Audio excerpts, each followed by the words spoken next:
esto que me da un error. Un segundito. A ver, vale, ya está, ya estamos grabando como siempre. Nada, bueno, como ya sabéis, el seminario de hoy nos lo va a impartir el doctor David Piñero. Bueno, sé que la mayoría de vosotros ya le conocéis, así que voy a hacer una presentación muy breve. Para aquellos que no le conozcáis, él es graduado en óptica y optometría por la Universidad de Alicante, es doctor en ciencias de la visión por la misma universidad y bueno, actualmente es investigador Ramón y Cajal en el grupo de óptica y percepción visual. Él combina tanto la faceta clínica como docente y sobre todo investigadora. Tiene bueno, una enorme trayectoria investigadora, más de 200 artículos publicados, que se dice pronto, un montón de capítulos de libros y da muchas ponencias en congresos, antes probablemente más que ahora, pero bueno, se retomará, y también pues eso, conferencias y seminarios de este tipo. Así que nada, tenemos la suerte de tenerlo hoy aquí, que ha tenido que hacer malabares para sacar un hueco, así que te lo agradezco doblemente. No Y te nada, hoy preocupes, encantado.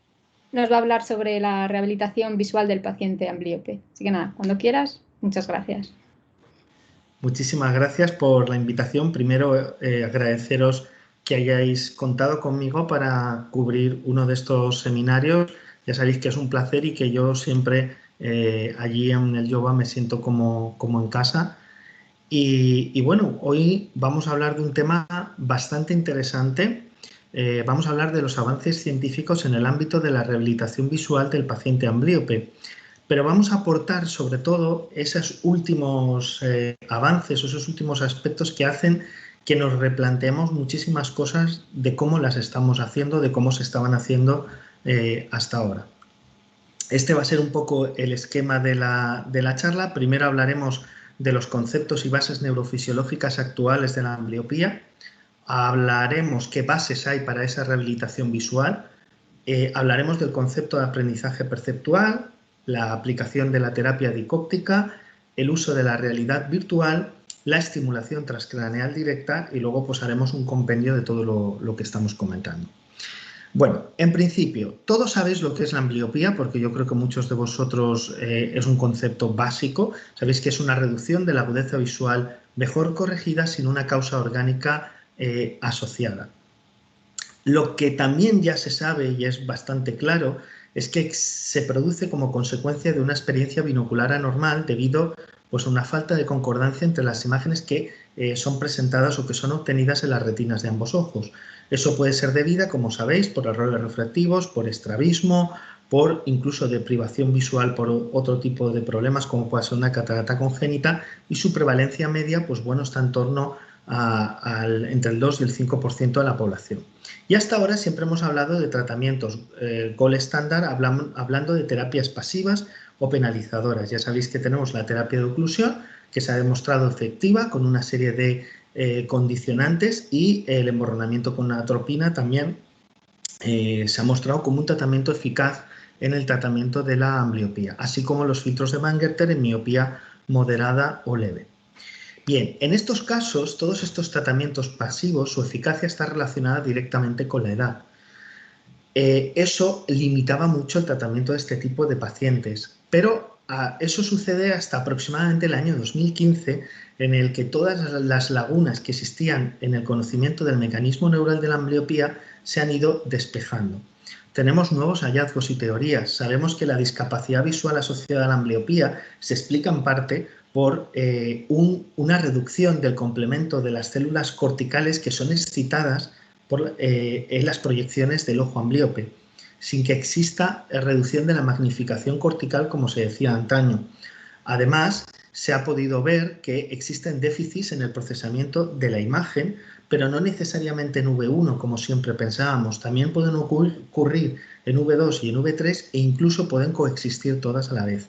Y además, las proyecciones que vienen del ojo amblíope, cuando llegan a nivel de la corteza occipital, en lugar de estructurarse y organizarse, se posicionan de manera completamente desordenada, generando una complejidad a la hora de interpretar toda esa información.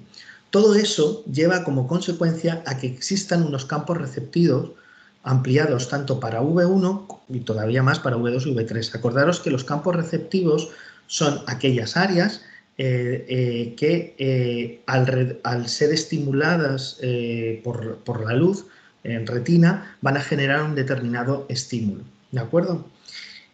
También se ha visto que esos campos receptivos ampliados, además del problema de las proyecciones del ojo amblíope y de esa desorganización de las proyecciones ambliópicas, también tienen que ver con un movimiento inestable del ojo. Esto, por ejemplo, es el resultado de una tesis doctoral que estamos dirigiendo ahora, que en breve va a salir uno de los artículos, en el que hemos podido comprobar mediante microperimetría que existe un micronistagmus en aquellas pacientes ambliopes en el ojo que tiene la reducción de la agudeza visual, que genera que ese área de esa elipse de fijación incluso se correlacione con la pérdida de agudeza visual. Bien, todo esto, ¿en qué se traduce a nivel clínico? Pues todo esto está estupendo a nivel neurológico, pero ¿cómo se traduce a nivel clínico? Se produce en que, como yo tengo una imagen que es muy diferente a la del otro ojo, lo que voy a hacer es generar una supresión, lo que se denomina supresión interocular. Esa supresión, a pesar de que muchas veces pensamos que es constante, no es cierto. Tiene, además de propiedades espaciales, es decir, suprimimos cierto tipo de estímulos, también las tiene temporales, ¿de acuerdo? De hecho, hablan de frecuencias alrededor de 3 Hz en muchos de los casos. ¿Y cómo se traduce eso a nivel cerebral? ¿Qué está sucediendo? Bueno, pues para que se produzca esa supresión interocular, para que se genere, lo que se produce es una inhibición de la actividad en la primera etapa de la vía óptica, en concreto a la entrada de la corteza estriada, ¿vale? Además, hay algunas contribuciones adicionales a nivel extraestriado que también se hayan afectados e inhibidas, especialmente en la corriente dorsal, ¿vale? Por lo tanto, esa inactividad en todas estas áreas a nivel de la corteza va a generar esa percepción visual y todos esos problemas que se van a ir generando. Se sabe que ese tipo de alteraciones son más fuertes en la ambliopía estrábica y que están totalmente correlacionadas con el déficit de agudeza visual y que incluso esa supresión interocular llega a abarcar más de los 10 grados centrales en los pacientes de ambliopía estrábica. Bien, de hecho, fijaros, aquí os he puesto algunos artículos porque tampoco quería meterme mucho en este tema porque estos son los introductorios, pero fijaros que son distintos los estudios que demuestran que esa supresión interocular es uno de los consecuencias y causas de todo el desarrollo de la ambliopía, ¿vale? Es decir, simplemente esa falta de concordancia entre las imágenes de ambos ojos va a generar esa supresión interocular que va a generar a su vez una serie de alteraciones que ahora iremos viendo y que son las que nosotros vamos a poder ir rehabilitando. Fijaros que incluso la propia revista Ophthalmology en el año 2013 reconoce el papel de la supresión interocular en la ambliopía correlacionándola con la agudeza visual. Fijaros que una de las cosas que se utiliza mucho para valorar el efecto de la ambliopía son las técnicas de resonancia magnética, ¿vale? Por ejemplo, tenemos un estudio que es el estudio de la señal Bolt, que es una cosa que se está utilizando mucho ahora en el ámbito del estudio neurológico, vamos a decir, de la ambliopía, que es una técnica de resonancia magnética funcional, como os he dicho, que va a detectar cambios locales que van a suceder a nivel de la oxigenación y el flujo sanguíneo cerebral. En concreto, la señal BOL en V1 y en V2 en pacientes con ambliopía anisometrópica se ha demostrado ser significativamente mucho más baja que en otros ojos cuando se les presenta estímulos, en este caso de baja frecuencia espacial, pero también a posteriori se ha validado con otro tipo de estímulos. También otra técnica que se ha utilizado para analizar los cambios que se producen a nivel neurológico en la ambliopía es lo que se denomina el estudio de la anisotropía fraccional, que es para ver la integridad de esas fibras nerviosas, ¿vale? Y se ha podido ver que esa anisotropía fraccional se encuentra anormalmente disminuida en todas estas porciones que corresponden al ojo amblíope, evidentemente. Incluso una cosa que llama la atención es que esa anisotropía fraccional la pudieron correlacionar a nivel positivo con la propia agudeza visual. Por lo tanto, existe una correlación entre esos hallazgos neurológicos y los hallazgos que nos vamos a encontrar a nivel clínico. Fijaros que además se ha podido ver que esa ambliopía anisometrópica, al final, como consecuencia de esa disminución de la actividad de la corteza occipital, se van produciendo una serie de alteraciones en otras áreas cerebrales asociadas a esa inactividad o a esa problemática que nos vamos a encontrar a nivel occipital. Por ejemplo, se ha encontrado que se produce una mayor amplitud de fluctuaciones de baja frecuencia en la actividad cerebral espontánea, pues en el giro temporal superior izquierdo, en el lóbulo parietal, ¿vale? En el lóbulo inferior derecho semilunar, ¿vale? Además del giro frontal medial bilateral en el que existe una... ¿Esto qué implica? Pues esto implica que como consecuencia de las alteraciones que se están produciendo a nivel neurológico en la ambliopía, se van propagando a otro tipo de áreas y por lo tanto se van a producir otro tipo de problemas. Pero eso no implica que nuestro objetivo debe ser tratar los problemas, el problema de la ambliopía, no los problemas asociados. ¿De acuerdo? Porque eso poco a poco irá solucionándose a medida que vayamos solucionando el problema visual. ¿Vale? Y lo mismo con la ambliopía estrábica. Por ejemplo, una de las cosas que llaman la atención de la ambliopía estrábica es su alteración, sobre todo en señal Bold, del área sensible del movimiento, el V5 y de los campos frontales del ojo, que se encargan de movimientos conjugados, ¿vale? Pues todo eso genera también otro tipo de alteraciones, por ejemplo, a nivel motor. Pero nosotros no tenemos que tratar las alteraciones motoras, ¿vale? Lo que tenemos que tratar es el problema de ambliopía. Eso explica por qué hay diversos estudios que demuestran que los ambliopes pueden tener asociado otro tipo de problemas, ¿vale? Como por ejemplo una alteración de la velocidad lectora, además en este caso asociado a la inestabilidad fijacional y el incremento de los movimientos sacádicos, afecta incluso a la propia calidad de vida del niño o del paciente en concreto que va a tener ese estrabismo y esa ambliopía, e incluso afecta la respuesta acomodativa. De hecho, habréis visto que una cosa muy típica que se produce en el paciente ambliope es la respuesta acomodativa desigual, ¿vale? Porque, lógicamente, nuestro sistema visual responde a dos estímulos, como sabéis, que es la disparidad y la borrosidad. Si yo ya tengo una imagen borrosa en mi ojo de manera permanente, o tengo una falta de resolución, va a ser mucho más difícil que pueda responder a la borrosidad, produciéndose respuestas anómalas. Por todo ello, todos estos cambios y todas estas implicaciones han hecho que se replantee cómo rehabilitar visualmente a un paciente amblíope. Se ha ido pasando desde una terapia, como todos sabéis, pasiva o de parcheo, a poco ir interviniendo a nivel binocular e incluso ya integrarlo con otro tipo de habilidades. Pero la pregunta de siempre es, ¿qué nos dice la evidencia científica? ¿Esto tiene base? ¿No tiene base? ¿Es magufería? ¿Qué es esto? Vale, pues vamos a verlo. Fijaros, esto es una revisión sistemática que publicamos el año pasado sobre toda la literatura científica que había sobre ambliopía anisometrópica y su tratamiento con terapia visual activa. Fijaros que en este caso utilizamos dos herramientas de análisis de la literatura, que es el ROB 2.0 y el Robbins 1. Acordaros que estas herramientas son diferentes en función del tipo de estudio. El ROB 2.0 lo utilizamos para ensayos clínicos controlados y aleatorizados, mientras que la herramienta Robbins se utiliza para analizar estudios intervencionales no randomizados.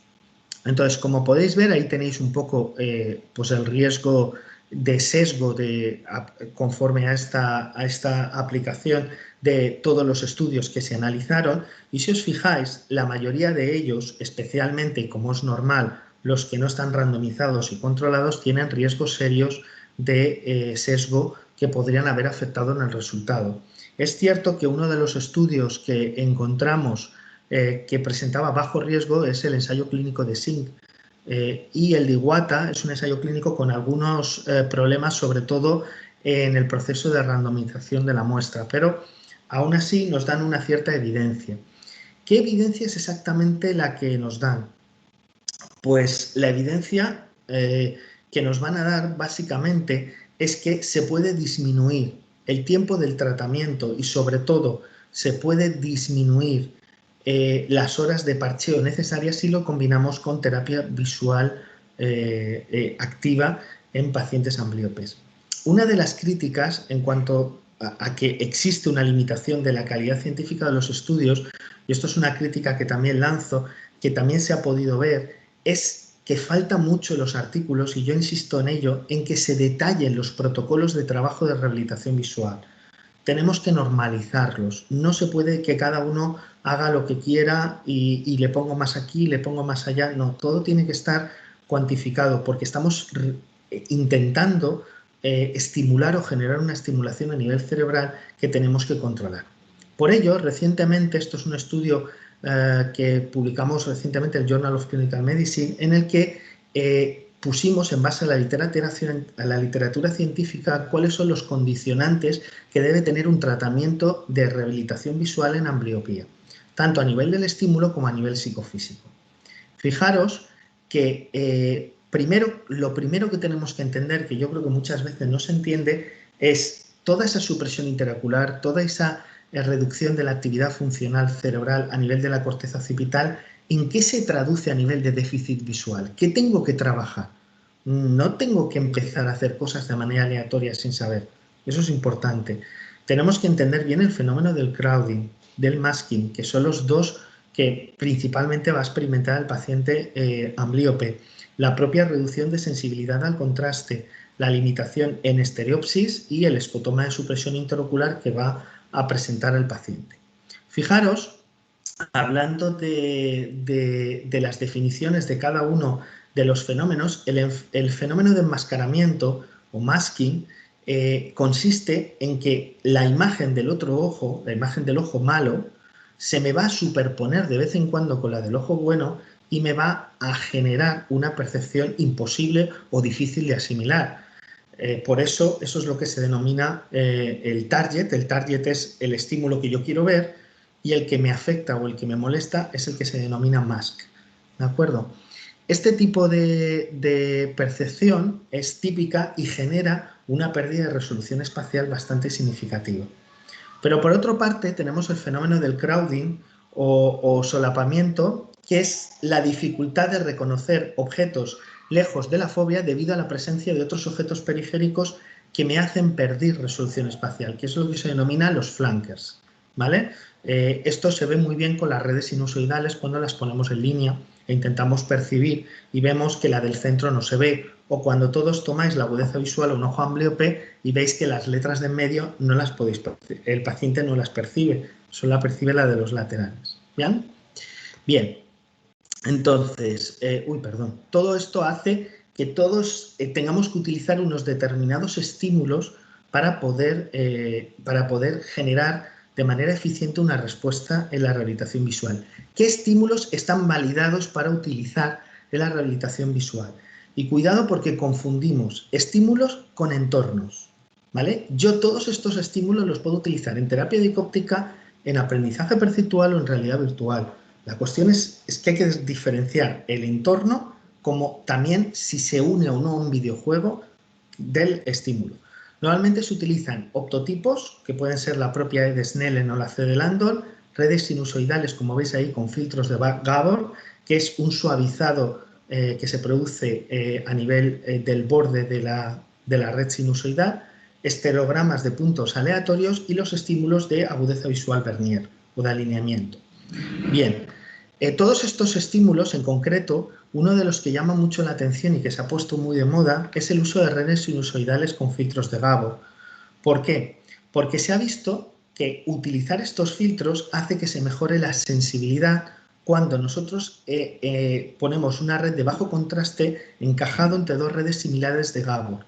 Eso se conoce como un efecto, lo he traducido al castellano, pero yo no sé si la traducción estaría correcta, que sería facilitamiento lateral, ¿vale?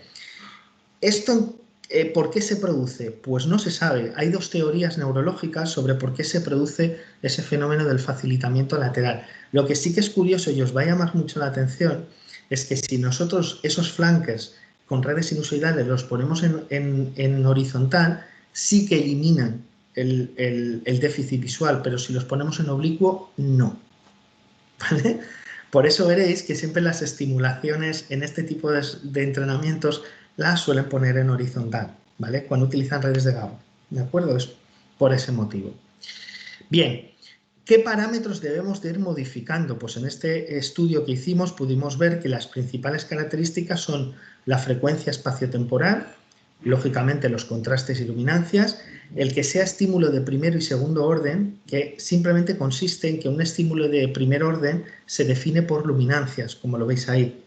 Entonces, eso se procesa principalmente en V1, que hablamos de percepción de frecuencias espaciales y su orientación. Metas que cuando hablamos de estímulos de segundo orden se controlan por contraste y se procesan ya a niveles superiores, en V2, V3 e incluso si las ponemos dinámicas en V5.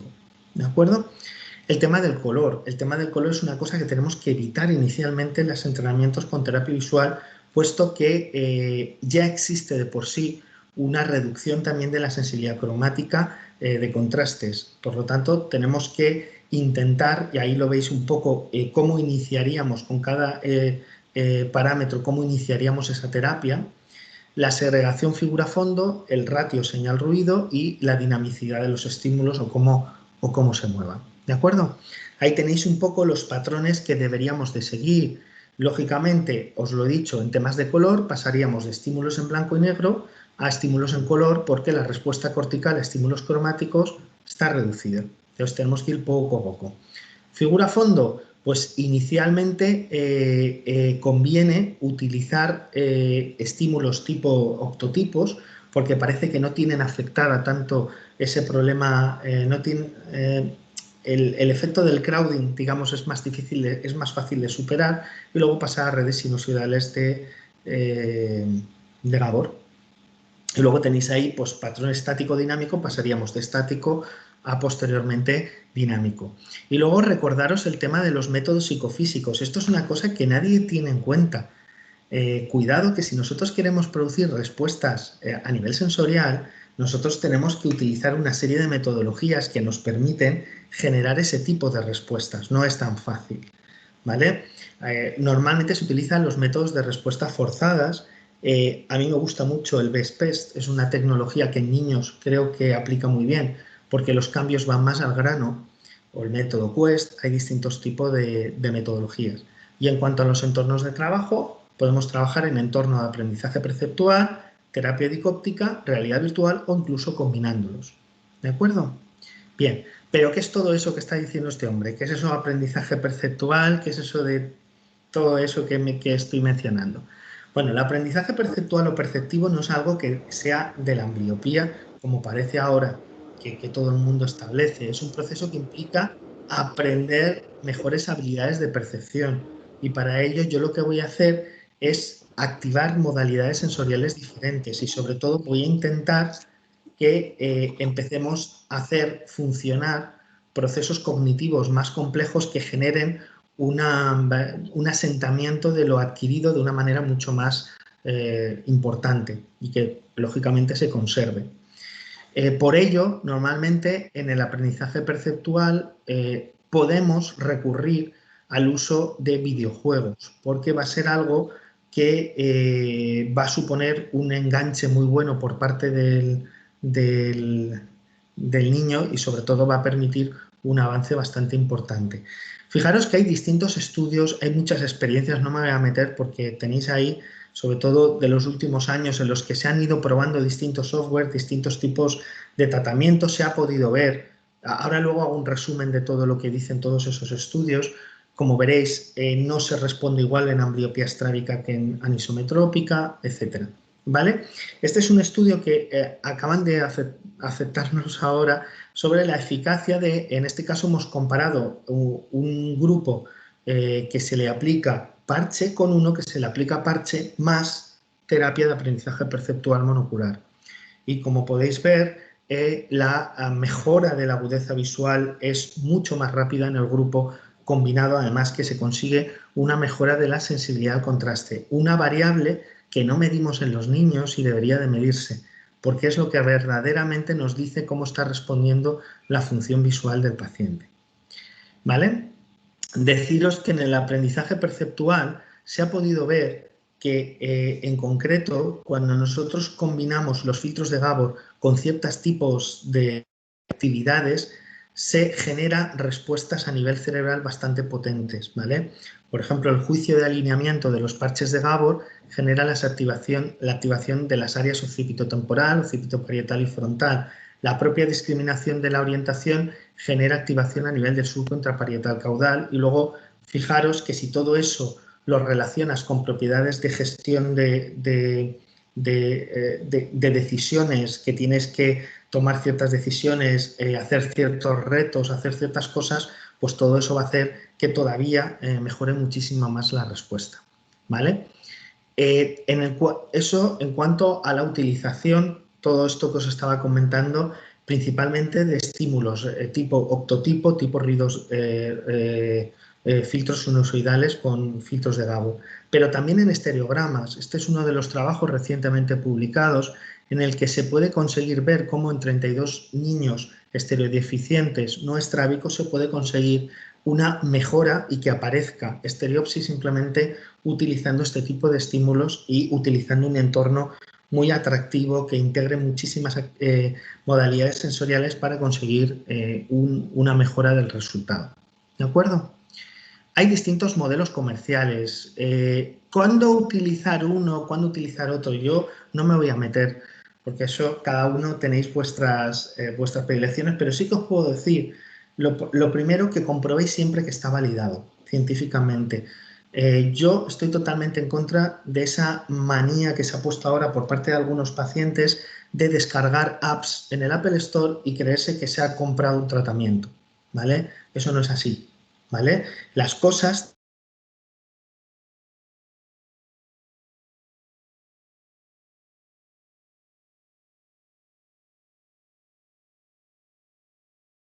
Perdón.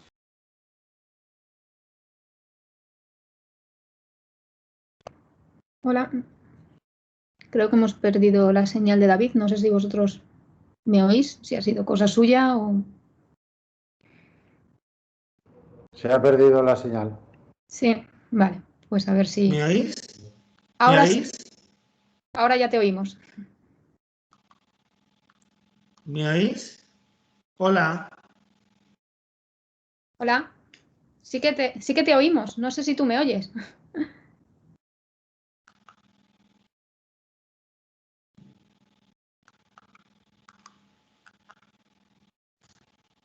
David, nosotros hemos vuelto a oírte ya. Te hemos perdido un rato, pero ahora te oímos de nuevo. Hola. Hola, ¿tú no nos oyes? ¿Me oís ahora? Te estoy escribiendo en el chat.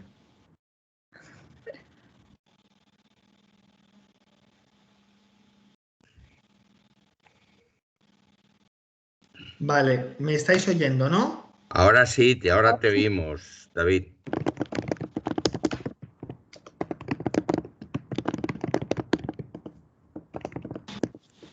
¿Me oís ahora? Sí, Ahora sí, que se había cortado, perdonadme. nada, estas cosas estos son los problemas del directo, hijo. Sí. Sí. Bueno, a lo que estábamos hablando ya, finalizando la charla, sobre los softwares de aprendizaje perceptual, y os estaba hablando de que hay distintos modelos comerciales a nivel que tenéis disponibles. Lo que pasa es que siempre os pido que comprobéis que están validados científicamente y que detrás pues hay un equipo que ha desarrollado algo como tiene que ser, ¿vale?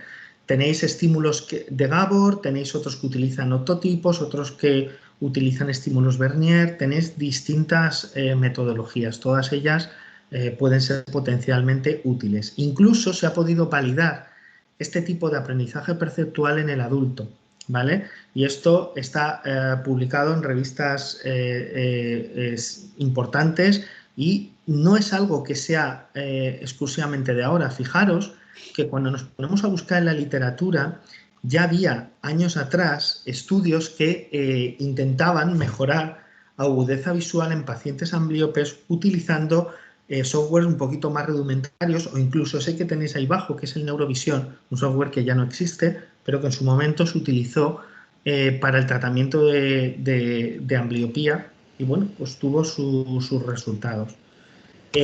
Hay, como veis, otras experiencias que se han hecho con el uso de videojuegos, aplicando distinto tipo de terapias en cuanto a utilizar estímulos básicamente de Gabor, pero también utilizar otro tipo de estimulación, y podéis ver que en pacientes ambliopes, fijaros de las agudezas visuales pre de estos pacientes que superan los 18 años, cómo conseguimos mejorar agudezas visuales. En este caso, todos estos pacientes llegan a la unidad, pero bueno, normalmente, dependiendo del nivel de deterioro y de la motivación del paciente, en los pacientes adultos la respuesta es mucho más lenta, ¿vale? Pero esta posibilidad la tenemos. Por lo tanto, de la literatura científica que hemos aprendido en aprendizaje perceptual, pues aproximadamente que nos permite una mejora de la agudeza visual y de la sensibilidad al contraste del ojo ambliope de una media de 3 líneas Logmar, aplicando de 5 a 6 sesiones por semana, de 15 a 30 minutos. Y con ese protocolo normalmente conseguís esa mejora en 1 mes y medio aproximadamente. Eso es lo que más o menos establecen todos los estudios, y aquí sí que hay vamos a decir, una cierta coincidencia. Es cierto que se acelera más cuando combinas terapia pasiva con terapia activa. 2 horas de parche al día más aprendizaje perceptual es mucho mejor. Se ve mayor efectividad en las ambliopías anisometrópicas, y parece que las estrábicas, la combinación del parche quizás ya no sea ni siquiera una opción, debería ser una obligatoriedad. Hemos dicho que también podemos rehabilitar el ojo del adulto, y sobre todo nos faltan estudios comparativos con otras terapias o con otro tipo de entornos, ¿vale? Por otro lado, tenemos la terapia dicóptica, que puede generarse en ambientes en entorno de aprendizaje perceptual también, si queréis. O puede ser una terapia dicóptica básica aburrida, que también es posible. Acordaos que la terapia dicóptica consiste en reducir el contraste del ojo bueno para lograr que exista binocularidad. De esa manera vamos a poder conseguir que el paciente fusione y se elimine el escotoma de supresión, y progresivamente, a medida que vaya mejorando, vamos aumentando el contraste del ojo bueno. Normalmente se hace con videojuegos porque es algo que atrae mucho más y va a dar un resultado mucho mejor, pero por favor, y esto sí que lo pido encarecidamente, yo estoy viendo gente que está haciendo terapia dicóptica sin saber lo que está trabajando. No se puede hacer terapia dicóptica en ambliopías inferiores a 0,6 porque no existe posibilidad de binocularidad, más que a nivel periférico. Entonces, la mayoría de estos estímulos son estímulos centrales. Y os estáis haciendo que el paciente o no responda, o responda de manera anómala. Y sobre todo, tenéis que aseguraros que hay fijación bifoveal. A nadie se le ocurre hacer terapia dicóptica en un estrabismo si no tiene compensado el estrabismo. ¿De acuerdo? Por lo menos durante el ejercicio.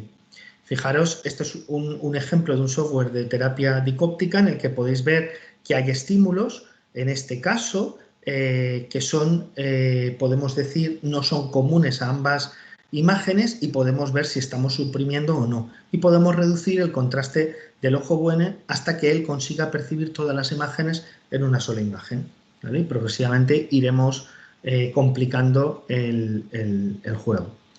Recientemente hicimos un estudio bibliográfico de todo lo que hay publicado sobre terapia dicóptica también, ¿vale? Y podemos confirmar que la evidencia científica que hay va mejorando. También falta un poquito algunos ensayos clínicos. Este es uno de ellos. En este caso es muy interesante porque se muestra que la muestra global, la mejora que se consigue es bastante reducida de la agudeza visual. Pero fijaros que justamente en aquel grupo en el que hay terapia dicóptica combinada con videojuego es donde se consigue el mayor efecto. Y que justamente los pacientes estrábicos son los que hacen reducir el nivel de efectividad, puesto que solo aplican terapia dicóptica, y eso ya hemos dicho que no es una buena solución, ¿vale? Aquí tenéis pues un resumen de muchos de los estudios que hay. No me voy a meter porque no hay tiempo.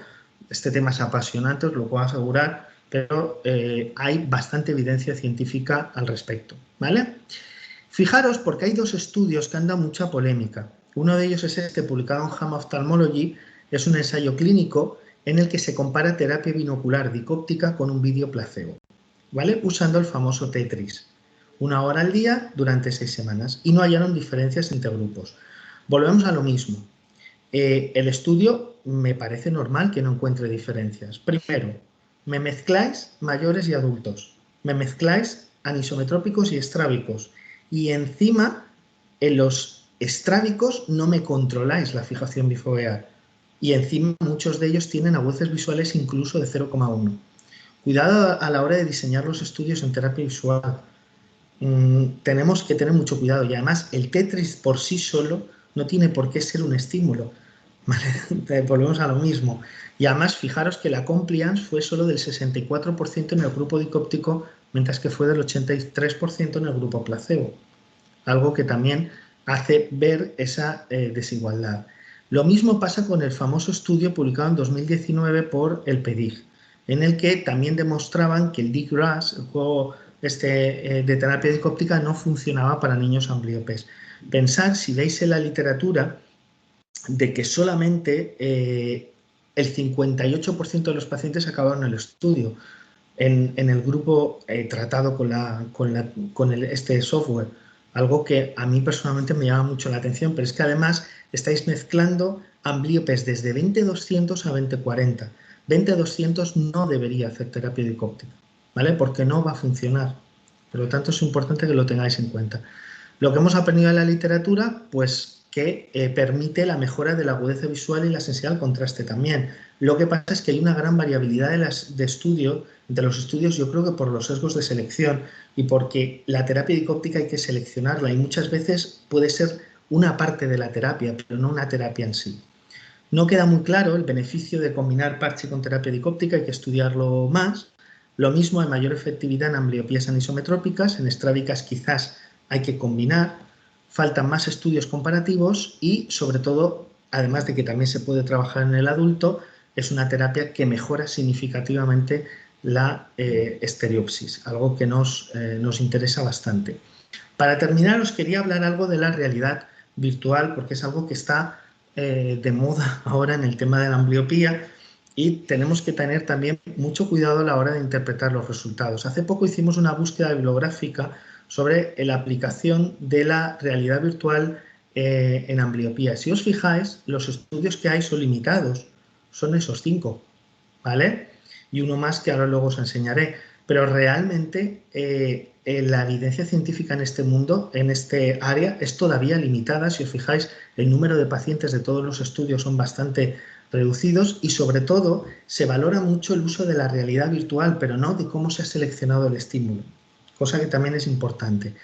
Este es un estudio en el que participamos, en el que hicimos un estudio multicéntrico sobre el uso de un nuevo tratamiento de terapia visual en adultos, porque es lo que nos permitió el comité ético, ¿vale? En este caso utilizamos el Oculus Rift, que muchos de vosotros lo conocéis, y cogimos a 16 sujetos, ¿vale? Con esa ambliopía anisometrópica.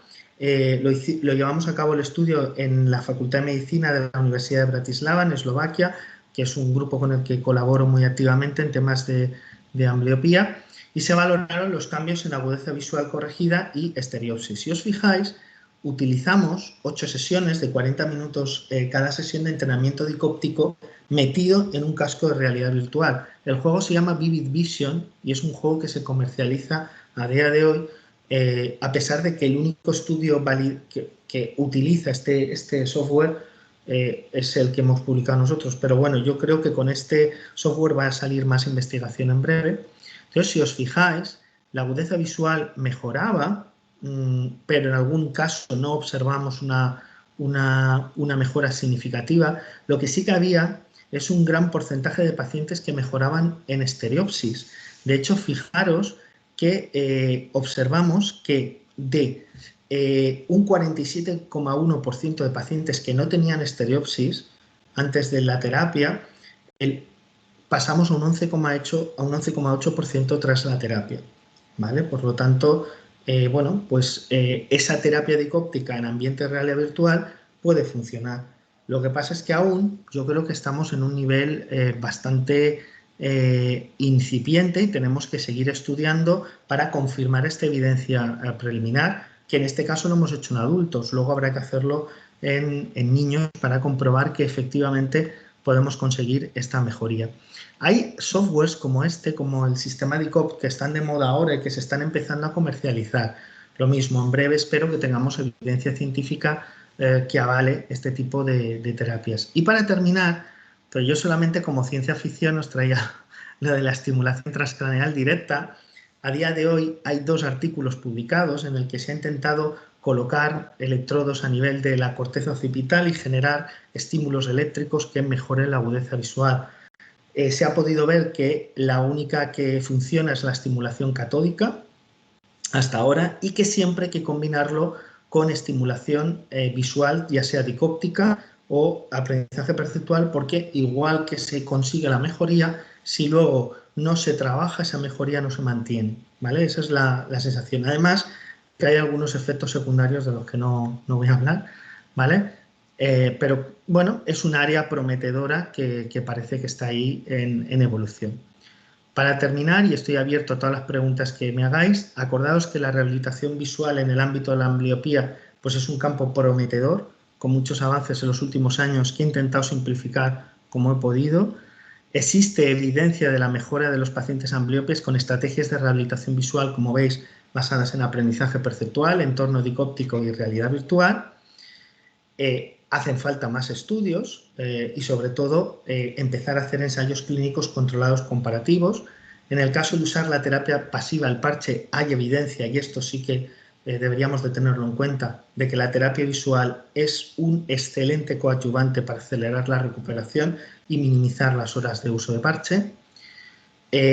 Y, sobre todo, acordaros que no apliquéis terapia dicóptica en ambliopías por debajo de 0,6, por favor, que es que lo que estáis haciendo es una barbaridad.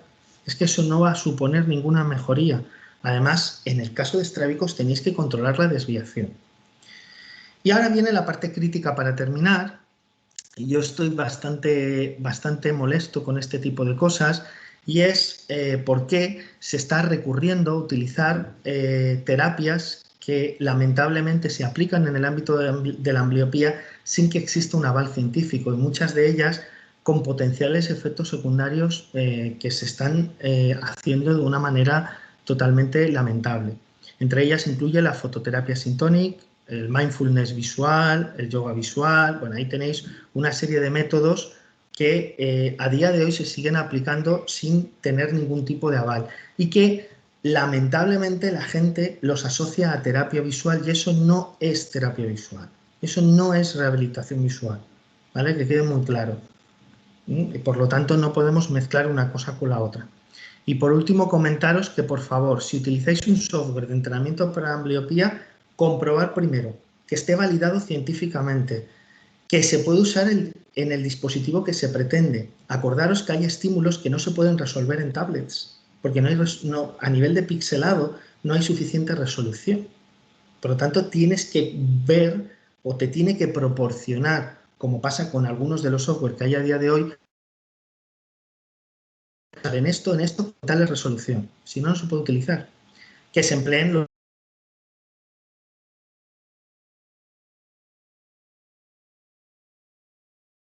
los gigantes, ¿vale? Y por último, ya para terminar, pues que huyáis de aquellos que os dan mensajes comerciales muy milagrosos sobre la recuperación de la ambliopía y que no os dicen exactamente la base científica en la que se sienta. Aquí tenéis mi correo electrónico para cualquier duda. Ha sido un placer poder impartiros. He intentado simplificar todo lo que he podido, un área que es mucho más amplia y que os puedo asegurar que hay muchísima información en este momento. Ahora estoy a vuestra disposición para cualquier pregunta que me queráis realizar, y estaré encantado de poder ayudaros. Bueno, muchísimas gracias, David. Ahora, como siempre, el que quiera intervenir, que se abra el micro, y el profesor Pastor creo que ha levantado la mano, así que... Sí, bueno, yo es porque me tengo que marchar y quería hacer algún comentario aparte de darte las gracias. Los trabajos que le valieron los premios Nobel a Huber y Wiesel fueron precisamente sobre ambliopía, y ellos lo que demostraron era que pasado un cierto tiempo había una reducción importante en determinadas capas de las áreas visuales, y que según ellos y a nivel experimental, y el trabajo lo hicieron en primates, la verdad es que no parece que pudieran recuperarse excesivamente, ¿no? Por eso, en algunos casos concretos se han propuesto, se han intentado determinar o utilizar o proponer terapias farmacológicas coadyuvantes, de las que no te he oído que mencionaras ninguna, o no te he oído o no estaba atento en ese momento, aunque he procurado estar muy atento. Te comento. Sí. A ver, hay otras terapias, no solamente farmacológicas. Lo que pasa es que esto era el tema de rehabilitación visual. Sí, Tema de entrenamiento. lo sé. Entonces, lo que pasa es... está la carbodopa, la levodopa, bueno, hay otro tipo de fármacos que se están empezando también a investigar de una manera bastante potente. De hecho, hay algún ensayo clínico ya publicado. Y es otra área también prometedora y que igual que está pues, el tema de la estimulación transcraneal o otro tipo de estudios. En cuanto a eso que se comenta sobre la incapacidad asociada a la edad de poder rehabilitar el paciente del ojo amblíope, existía una evidencia en su momento, pero esa evidencia se ha superado. Se ha podido ver que a día de hoy eso se puede hacer, pero no con terapia pasiva. Esa es la cuestión. Hay que hacer terapia activa y sobre todo hay que seleccionar muy bien la estimulación que se quiere realizar. No vale cualquier ejercicio, no vale cualquier videojuego. Es decir, las cosas tienen que estar bien diseñadas. Durante mucho tiempo ha faltado ciencia, eso es obvio, y yo creo que una de mis grandes admiraciones hacia ti es la aplicación del método científico. Entonces, en un momento determinado, los ambliopes tenían un problema que era el llamado efecto Steele-Crawford, y era que los fotorreceptores, los artículos externos, no estaban perpendiculares sino torcidos, y eso se veía con los hoops de Heidinger o los hacecillos de Heidinger, ¿no? Bueno, al margen de que aquello pudiera ser o no un camelo, cosa que desconozco, no lo tengo muy claro, el hecho real es que el advenimiento de los nuevos OCTs nos está demostrando algo que ya sabíamos. La parte macular es la última parte en desarrollarse. Existe una cosa que se llama la capa de fibras transitoria de Chievitz, que puede llegar a durar incluso meses después del embarazo, y hay algunos niños y hay algunos pacientes en los que existe una estructura, digamos, no convencional, no voy a decir que sea patológica, pero no convencional a nivel foveolar. Entonces, mi consejo sería que antes de que se intente tratar ninguna ambliopía, se haga un examen exhaustivo que Totalmente. intente detectar, lo digo porque No, lo no. estamos viendo, vamos. ¿no? Además, hay una cosa, profesor, que es muy importante, que yo no lo he comentado porque, bueno, es que no daba tiempo, pero cuando una persona tiene una agudeza visual reducida en un ojo que no mejora con corrección, perdón, pero lo primero que hay que hacer es hacer una revisión oftalmológica y descartar cualquier tipo de patología, porque no, hay ambliopías orgánicas. Y ahí nos estamos encontrando de gente que se mete de cabeza en hacer cosas que no puede hacer. ¿Y Claro. si fuera una neuritis óptica? ¿La acabas de Bueno, acabar? esas son más raras, pero quiero decir que la nueva tecnología nos está dando también herramientas que nosotros no teníamos, y que la verdad es que me ha encantado escucharte, ¿no? Y luego yo he pasado por todo, porque ya por mis años empiezo a pasar por todo. Entonces los bizcos eran zurdos contrariados, y había una escuela portuguesa que les ataba la mano derecha a la espalda. Si hay alguno que me está escuchando y piensa que he bebido, os juro por Dios que solo me he bebido un café. Había otro que se llamaba la posturología, y entonces les ponían una cuña en el Eso zapato es. para que la cadera se les equilibrara, y alguno pensará, este hombre ya está loco y está muy mayor y está completamente zumbado. Entonces, de todo lo que he oído al final, el procedimiento de Tomatis y el de la aromaterapia, hostia, pues me han encantado, vamos, o sea, porque a mí, Mira, entre ponerle a un niño el brazo derecho atado a la espalda y el método mira, de Tomatis, pues yo casi prefiero el de Tomatis, o sea que además casi mira, pega con casi todo, ¿no? El de Tomatis. nosotros, aunque te parezca mentira lo que te voy a decir, tenemos un centro aquí, por aquí cerca, no voy a decir nombre, que se denomina aromaterapia de la visión. Entonces ellos, con ciertos aromas, ellos consideran que te ponen los ojos rectos, que te pone los ojos. Si es un Ribera de Duero, como hay Dios. Pero... Entonces, entre eso, luego el mindfulness para miopía sí que se ha puesto de moda, que es una cosa que yo no puedo entender, que tú pagues 100 euros porque te autoconvenzas de que ves bien. Hombre, yo puedo ser positivo, pero o veo o no veo. Quiero decir, vamos a ver, eso de que tú mismo te repitas a ti mismo, yo veo, no sé, que eso no es una terapia. Pues ese tipo de cosas, pero yo las escucho que hay gente y compañeros que se lo creen, y es que eso es lo que no puedo entender. Sí, me da un coraje. Pero eso ¿Cómo? es un problema, digamos, que tenéis como colectivo. Y ese es un problema grave. Entonces yo, mi consejo, mi petición y mi ruego sería monta multicéntricos. Yo estoy seguro que la gente del IOBA estará encantada, Sí, basados en protocolos científicos. Y yo creo que esa es la manera de combatir toda esta especie de palabrería. No lejos de donde tú estás, hay alguna persona también muy conocida que pone células madre y las pone las madre, pone padres, a veces son tías y a veces son sé quién abuelas. dice. ¿No? Entonces, en un país normal y corriente estaría en la puta cárcel, o sea, dicho directamente, y sin embargo aquí pues como que se anuncia, ¿no? O sea, locos y desaprensivos tenemos en todas partes. ¿Cuál es el problema?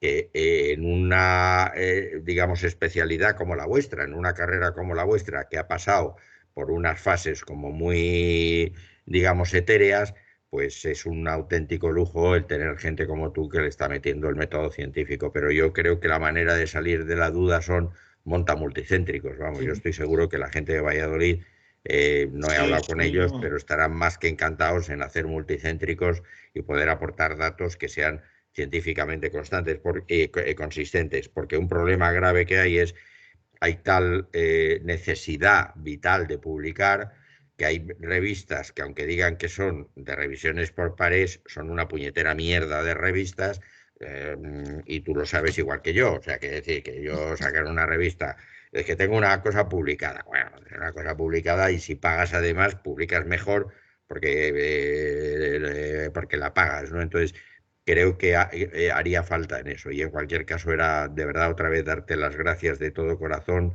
y Muchas animar a la gracias. gente de Valladolid a que colabore contigo. Sí, sí, desde luego. Además, yo con Valladolid cuento para todo y yo creo que vamos a hacer cosas interesantes. Es cierto que también te encuentras resistencias, ¿vale? Porque, por ejemplo, como anécdota comentarte que hace poco pues, publicamos un artículo sobre la falta de evidencia en optometría y tal. Y bueno, yo, para que sepáis, recibí amenazas e insultos por redes sociales. Uno me decía que yo lo que me quería era cargar la optometría. Pues creo que no te estás enterando de nada. Ya, Es pues imagino. justamente lo contrario. Es que Vale. no os enteráis. No, no es ese el problema. Si la cuestión es que hay que darle base. Muy bien, muchas gracias. A ti. Muchísimas gracias. Muchas gracias. ¿Alguien más tiene alguna pregunta, comentario? Bueno, mientras vemos si se anima alguien. Yo sí quería preguntarte, en todo el tema del aprendizaje perceptual que nos has estado explicando, Sí. tanto a nivel de investigación como a nivel de aplicación, ¿se cuenta con psicólogos? ¿O es algo En solo del el- campo de optometría?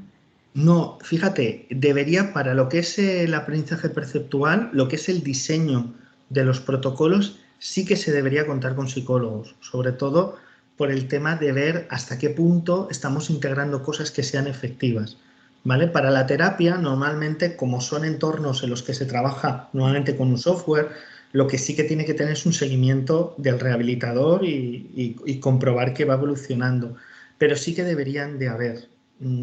Esa es otra cosa, que a todo que está en un software se le llama ahora aprendizaje perceptual y no es así. El aprendizaje perceptual es algo bastante, no es tan fácil de crear un entorno que sea amigable, que verdaderamente sea efectivo. Entonces, estoy de acuerdo en el que debería de utilizarse. Yo sí que sé, algunos de los que os he enseñado, de los software, sí que hay involucrados psicólogos. En otros no, pero en la mayoría sí. Vale. Gracias, era una curiosidad. ¿Alguien más? ¿Me había parecido? No. ¿Que alguien encendía el micro? Pero no. bueno, pues nada, si no se anima nadie más a preguntarte, te liberamos para que puedas retomar la consulta y nada, decirte de nuevo que muchísimas gracias por la charla.